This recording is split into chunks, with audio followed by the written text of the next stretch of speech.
Écoute, j'ai pas d'enfant et la phrase que les parents me disent le plus souvent, c'est tu vas voir, c'est pas pareil quand t'as un enfant. Ben, j'espère. J'espère. T'as un enfant. Je veux dire, je me coupe les ongles, ça prend 2 jours, m'en remettre. Je sais même plus comment ils fonctionnent mes mains. Imagines-tu, avec un enfant, ça fait un léger changement dans une vie, je crois. Puis c'est pas parce que j'ai pas d'enfant que je sais pas c'est quoi les rudiments de base d'un humain. Tu sais, si je vois qu'il pleure, je vais pas le mettre au vidange parce qu'il pleure. Je vais le mettre dans le compost. C'est mieux pour la société. C'est plus vert. Puis je pense que en disant la phrase, tu vas voir, c'est pas pareil, les parents essaient de te prévenir de quelque chose, comme un avertissement mystérieux. C'est juste que leur syntaxe est pas claire, étant donné qu'ils ont pas aligné 8 heures de sommeil depuis 4 ans. Ils sont pas capables de faire des phrases qui ont du bon sens. Puis moi, je pense que la majorité des adultes font des enfants juste parce qu'ils sont allés au dépanneur. Moi, en tout cas, dès que j'atteins l'âge vénérable de 8 ans, ma mère n'est plus jamais allée faire une commission de sa vie puis chercher de quoi dans le Un petit papier écrit, de l'argent dans la poche. Ouais. Je te confirme la chose. Ben oui, c'est la première affaire que tu veux. Moi, là, c'est du cheap labor. Regarde, j'ai travaillé, tu vas travailler. Tu vas y aller au départ. On allait chercher les cigarettes à nos parents. Moi dans le aussi, cigarettes puis... Cigarette à la scène. Ah, ça, j'ai pas connu ça. Moi, j'étais... Ah non, mais à l'unité, c'est vrai. Ben, mon père voulait Cigarette à arrêter de l'unité, fumer, ouais. mais au lieu de... Alors, il achetait pas un paquet, mais il m'envoyait 24 fois par jour à chercher ça.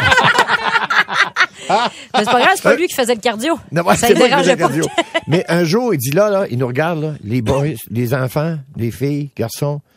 Voici mon dernier paquet de cigarettes. Excusez-moi, je parle de mon père. Ben oui, puis je c'est tousse. ça. Et là, il prend son paquet de cigarettes flambant neuf, il prend du tape électrique, là, du ruban noir là, électrique. Là. Il tape ça comme ça fait une grosse boule de tape. Et son paquet de cigarettes était au milieu de ça.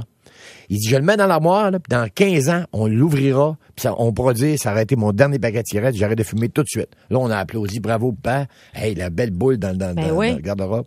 Durant la nuit, 2 heures du matin, attends. Il a dû regretter son tape, là. De leur côté, par exemple, les enfants existent pour tuer leurs parents. Tu sais, toi, t'es là à jamais être malade, puis paf, cycle éternel de gastro, grippe, pneumonie, et il s'ensuit, et ça recommence. Parce que des enfants, ce sont des sécréteurs en série, des créateurs de fluides, des fluides puis du bruit. Ça mange la bouche ouverte, ça fait un son de désaltération après avoir avalé sa bave. Ça m'écoeure. Il avale, ils sont comme ah, wow! Comme s'il avait bu quelque chose. Ça a de la morve qui sort sans s'en rendre compte. Faut que tu leur dises, avale, mouche-toi, essuie ta bouche, réponds quand je te parle, regarde ce que tu fais. Ça met ses cheveux dans son assiette, ses manches dans son spag. Ça n'a aucune conscience qui existe en 3D. Ça me fascine des enfants. Comment ils pensent que c'est des cartoons. C'est pas prêt, en fait. C'est juste pas prêt. Ils sont pas finis. C'est émotivement, surtout les bébés. Moi, j'ai jamais rien vu d'aussi bipolaire qu'un bébé. Je donnais le biberon au nouveau bébé de mon ami cette semaine, puis il me regardait les sourcils froncés comme s'il allait me tuer. Là, après ça, il a aligné toutes ses faces, une après l'autre. On dirait qu'il testait ses émotions. Essai-erreur. En 4 secondes, il a fait souris. Après ça, force, pleure, voix de lumière, ressourit, pleure, régurgite, s'endort. Je suis posée comprendre quoi là-dedans, moi? C'est un code. C'est un code. Oui, c'est un genre de morse de face de bébé. Puis ça... de face.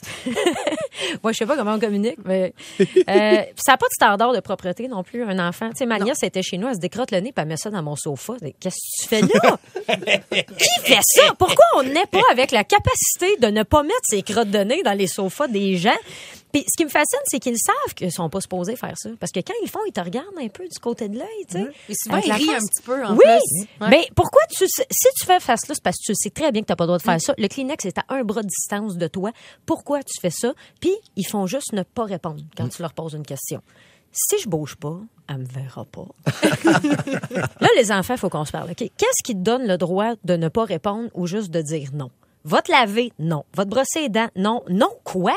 Si j'étais pas là, tu mourrais. Tu vois bien que je sais comment ça marche, la survie, tu sais. Fait que une bonne vie commence par avoir les dents propres et se laver. Qu'est-ce que t'as d'autre à faire, de toute façon, en tant qu'enfant? Hein, c'est quoi tes projets? T'asseoir d'une boîte de frigidaire coloriée en maison en faisant parler tes toutous dans un anglais totalement inventé. Hey, Gilbert! En même temps, je trouve ça beau qu'ils fassent ça parce qu'ils n'ont pas de préjugés. Ils jouent à puer dans une boîte en carton en parlant tout seul. Quand tu vieillis après, les gens te jugent à cause de ça.